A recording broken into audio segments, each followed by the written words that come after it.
My role is to keep on top of emerging trends and scientific discoveries and using that information to create great products for Herbalife.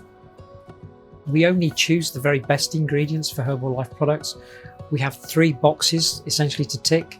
The first one is safety. Is the product safe at the dosage we have to put it in there to deliver a result?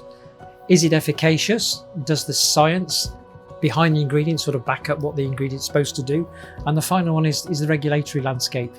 Can we put this ingredient at the right level, at the safe level, into all the relevant markets?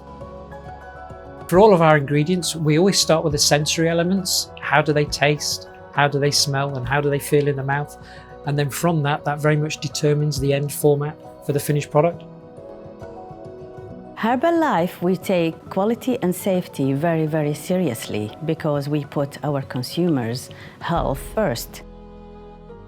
We don't compromise when it comes to safety, quality, and regulatory requirement. Therefore, whatever you see on the label, that's exactly what you find inside the product.